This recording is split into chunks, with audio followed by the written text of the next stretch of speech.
Alors que je me trouvais en période de convalescence, je suis tombée sur une vidéo qui m'a fortement troublée, déconcertée, dérangée. Bref, elle a provoqué en moi de l'effervescence. Cette vidéo est la suivante. C'est un 10, mais il a eu plus de 10 relations avant toi. Un 10. 7. 9. Bah, ça reste un 10, on a tous une vie. Hein. C'est un 10. Ça reste un 10. Hein. Franchement, encore 10 relations, ça va. J'ai été très surprise des réponses des femmes, de l'indifférence qu'elles semblaient avoir par rapport au nombre élevé d'ex d'un potentiel partenaire. Alors, je vous ai demandé votre avis sur Instagram. D'ailleurs, si vous ne me suivez pas encore, il est temps. Et vous vous êtes déchaînés. J'ai beaucoup rigolé d'ailleurs, j'avoue, en lisant vos réponses à ma question qui a été la suivante. Un homme qui a 10 ex ou plus, est-ce un red flag? 96,67% des réponses étaient positives, seuls 2 d'entre vous estimaient que ce n'était pas un red flag. Pour le reste, vous estimiez que c'était un red flag très très rouge, voire même un peu écarlate. Mais, parce qu'il y a toujours un mais, il y a quand même une réponse qui est revenue très souvent. Et cette réponse, c'est la suivante. Non, si c'était avant de donner sa vie à Christ. Tout dépend de si ses ex datent d'avant qu'il n'ait donné sa vie à Christ. Après, oui, red flag. Avant, non. En somme, en résumé, il a été avancé par un grand nombre d'entre vous que si un homme avait eu un nombre élevé de relations avant de devenir chrétien, ce n'était pas un red flag parce que c'était sa vie avant sa conversion. Quand j'ai vu ça, plutôt quand j'ai lu ça, je vous avoue que l'état émotionnel dans lequel s'est trouvé mon cœur, ça a été l'inquiétude. Je me suis inquiétée. I'm scared. Je me suis inquiétée parce que je trouve ça trop simple, simpliste, naïf et dangereux surtout de penser que parce qu'un homme s'est converti, son passé relationnel devrait être ignoré. Que c'est bon, tout est tout beau, tout rose et qu'on peut se lancer dans une relation avec l'individu aux 1001 ex les yeux fermés. Après tout, même dans l'église, avec un grand E, il y a des adultères. Des hommes qui ont professé leur foi en Jésus-Christ, qui sont vraiment chrétiens, mais qui ont malheureusement trompé leur conjointe. D'ailleurs, l'homme, selon le cœur de Dieu lui-même, a fait des dingueries au niveau sexuel. Hashtag Bathsheba. Donc on ne peut pas, je pense, supposer partir du principe qu'une fois qu'un homme est sauvé, tout est automatiquement en ordre pour entamer une relation avec lui. Mais petit disclaimer, avant de vous exposer ma thèse, mon opinion point par point, nous sommes bien d'accord que la valeur d'une personne, homme ou femme, ne dépend pas de son historique relationnel. Ce n'est vraiment pas ce dont il est question ici. C'est vraiment pas la thématique de cette vidéo. Le but de cette vidéo, l'objectif, je dirais plutôt que c'est de faire de la prévention par rapport aux conséquences que le passé relationnel peut avoir sur le présent. Mais 50 ex ou 0 ex, en Jésus-Christ, nous sommes tous des 10 sur 10, que ce soit bien clair. Et je cautionne vraiment pas le fait dans la vidéo que je vous ai montrée précédemment, qu'on attribue à une personne une note, qu'on décide de sa valeur en fonction du nombre d'ex qu'elle possède. Donc je préfère le dire dès le début de ma vidéo pour que personne ne se sente condamné. Je sais qu'il y en a ici qui regardent mes vidéos et qui ont un lourd passif avec les hommes. Avant que Dieu ne vienne les transformer, vous restaurer, eh bien sachez que vous êtes des 10 sur 10, hommes ou femmes d'ailleurs. Mais rentrons dans le vif du sujet. Est-ce qu'un homme qui a 10 ex ou plus, c'est un red flag? Premièrement, voyons ce que disent les faits et les chiffres. Vous me connaissez, je suis une personne très empirique. Je vous donne constamment les statistiques, les chiffres, les études faites sur tel ou tel sujet, mais c'est vraiment important parce que, en réalité, c'est bien d'avoir une opinion, mais on ne peut pas forger un avis sur simplement des pensées et des sentiments. Il faut forger une opinion sur quelque chose de solide, sur des données objectives. Donc, je vais vous donner, avec grand plaisir, des données objectives que j'ai trouvées par rapport à cette thématique. Il faut savoir que l'IFS, donc IFS ça veut dire Institute for Family Studies, a réalisé un sondage auprès des jeunes adultes au sujet de leur vie amoureuse avant qu'ils ne se marient pour examiner les facteurs associés à la qualité future du mariage. Bien sûr, je vous mettrai le lien de l'article et du sondage en description pour que vous puissiez aller le lire et l'analyser vous-même parce que c'est vraiment super intéressant. Et il se trouve que ce sondage a révélé que les personnes qui avaient eu le plus de partenaires avant le mariage, les personnes qui avaient le plus d'ex, étaient aussi les personnes qui avaient la qualité de mariage la plus basse. Le fait d'avoir seulement vécu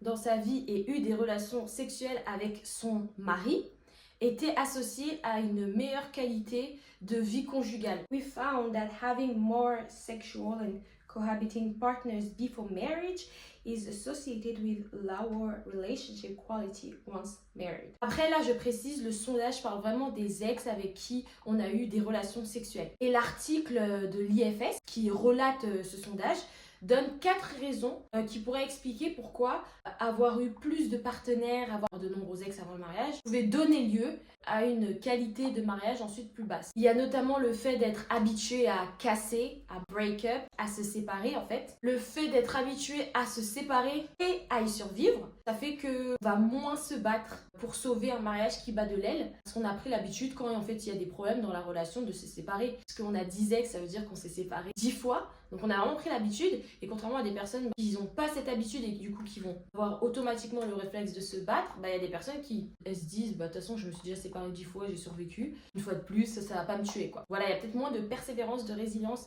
lorsqu'il y a des problèmes dans le mariage, et la solution de la rupture est plus rapidement abordée. Une autre raison, le fait d'avoir beaucoup d'ex accroît la sensibilisation au fait qu'il y a beaucoup de solutions de rechange, qu'il y a beaucoup d'autres poissons dans la mer. Bref, je vais pas vous décrypter tout l'article, mais je vous invite vraiment à aller lire par vous-même. Je vous assure que franchement c'est hyper intéressant. Bon, en tout cas moi je trouve ça intéressant, mais j'aime beaucoup la sociologie et la psycho. Tout le monde n'aime pas forcément ça, mais je pense que c'est des choses que tout le monde devrait savoir. Je pense vraiment que c'est important d'être au courant, d'être conscient. Sortir avec une personne qui a beaucoup d'ex pourrait s'avérer un défi plus ardu que de sortir avec une personne qui n'a pas d'ex. Parce que l'étude nous l'a montré, les choix passés ont une conséquence sur le présent en fait. Même si on a été sauvé, racheté, couvert par le sang de Jésus-Christ, les choix passés ont une conséquence sur le présent. Être une nouvelle créature ne veut pas dire que nos actes passés n'ont pas de conséquences. Avoir beaucoup d'ex dans son passé a des conséquences sur comment on va aborder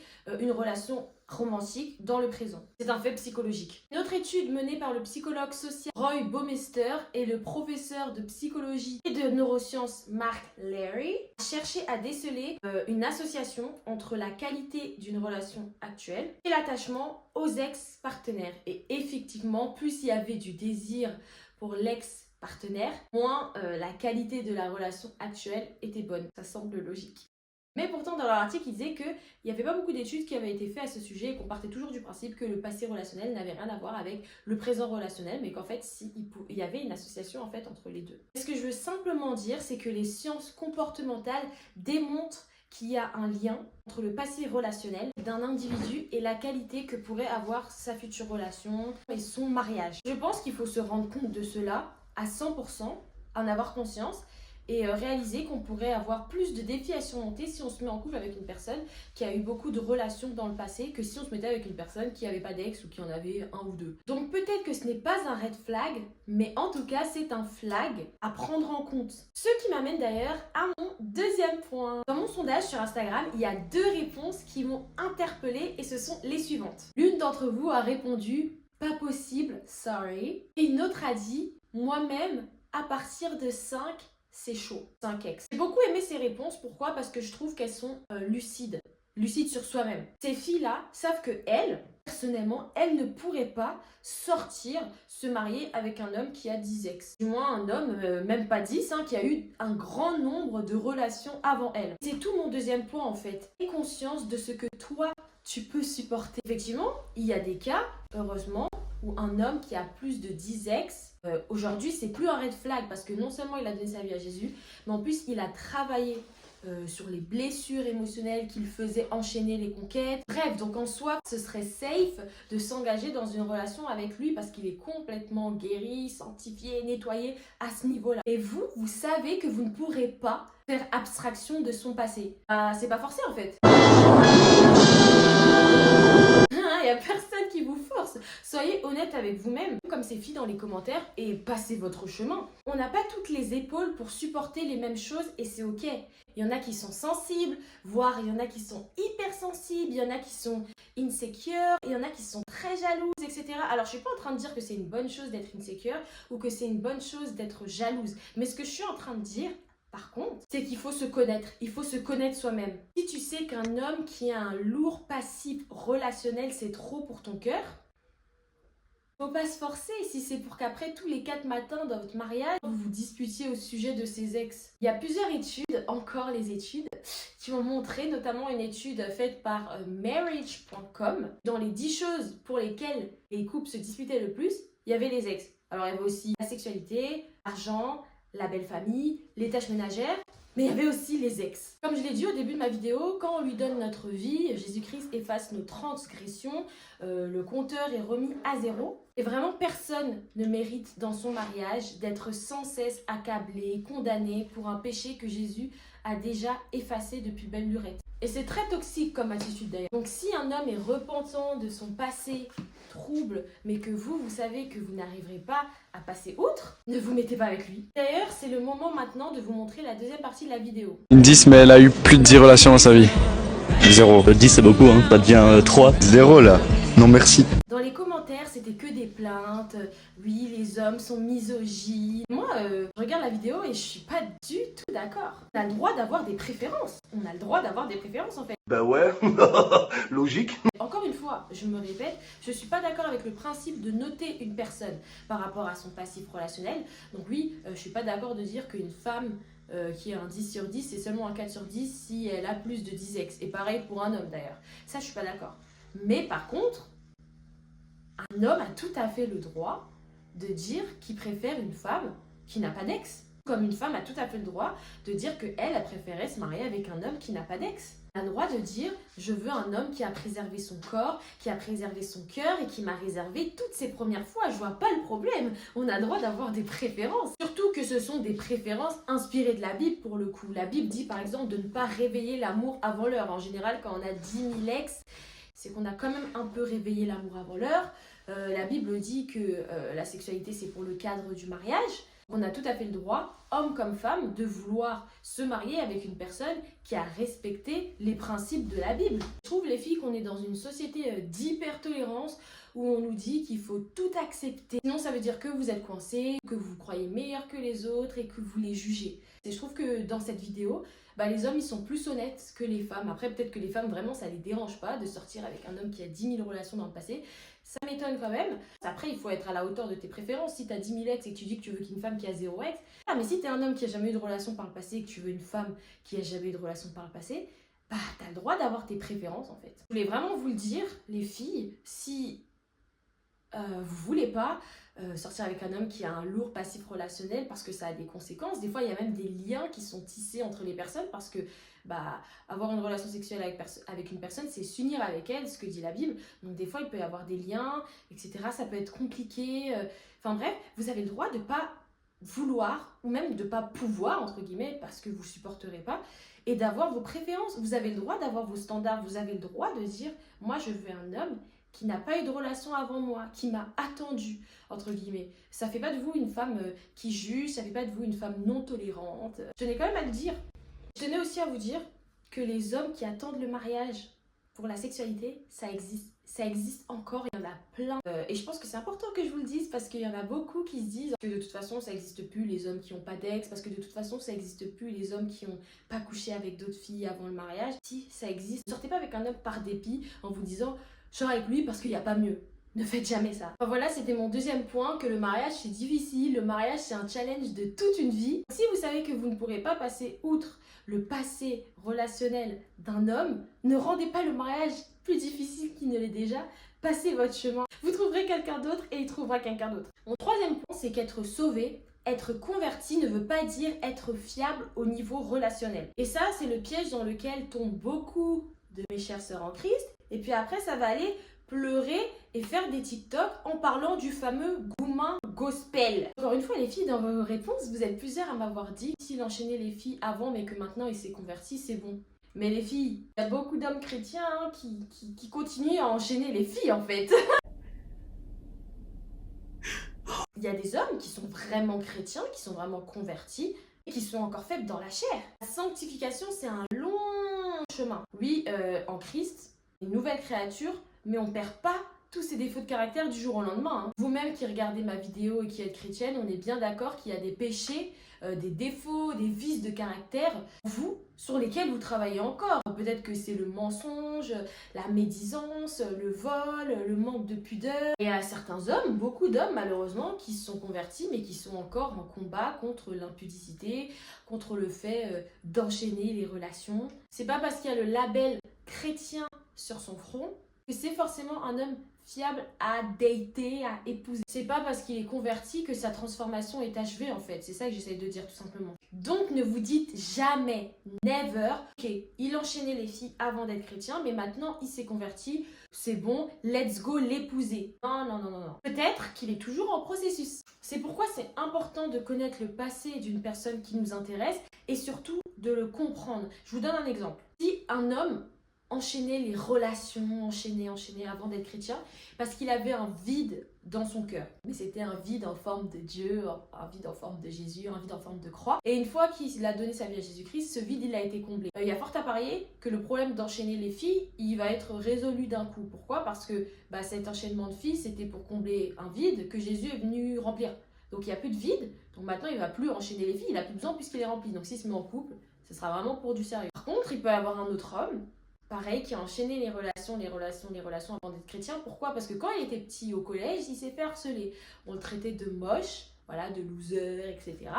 Donc quand il a grandi et qu'il a glow up, il s'est dit pour se venger et pour réparer son estime de lui-même, j'enchaîne les filles. Il enchaîne les filles. Puis un jour, il se convertit, donne sa vie à Jésus.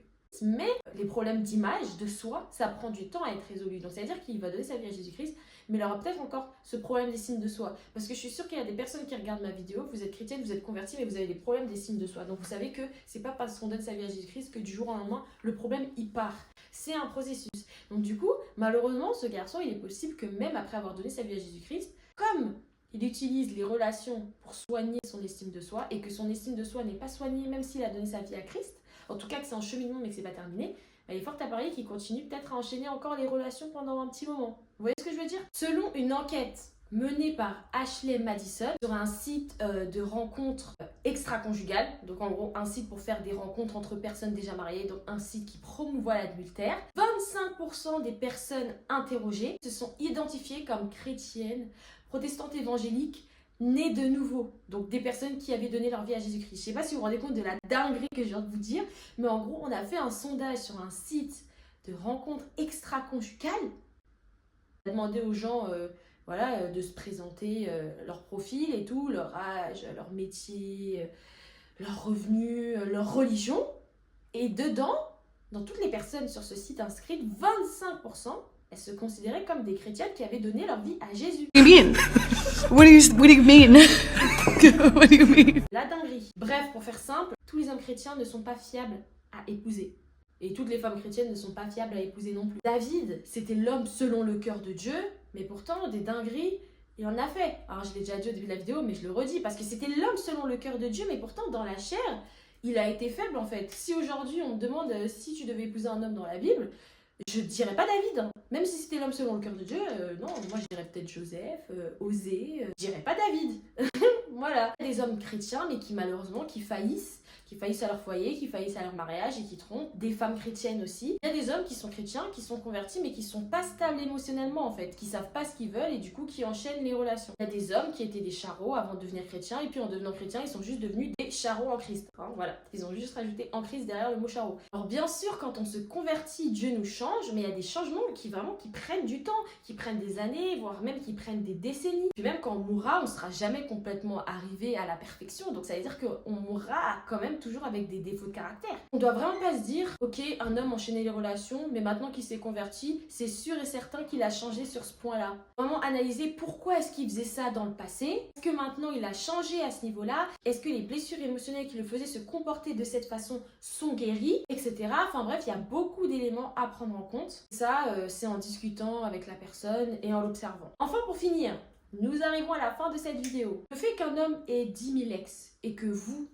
en ayez 0, vraiment très très peu, c'est peut-être le signe tout simplement que vous n'avez pas la même vision des relations, du couple et du mariage. Il y a des gens par exemple qui pensent qu'il faut absolument avoir plusieurs ex avant de se marier. Je ne cautionne pas du tout cette pensée et d'ailleurs je trouve aucun argument biblique, aucun verset qui donne du poids à cette façon de penser. Et puis même la science, voilà, les sciences comportementales ne sont pas de l'avis de cet avis, puisqu'on a vu plus tôt dans la vidéo que plus on a d'ex, plus on a de la chance d'avoir une qualité basse de mariage. Donc je sais pas, les gens qui pensent ça, ils ont tiré ça d'où? Certainement juste de leur pensée. Mais en tout cas c'est la réalité, il faut le savoir. Il y a des gens voilà, qui pensent qu'il faut avoir beaucoup de relations avant de se marier.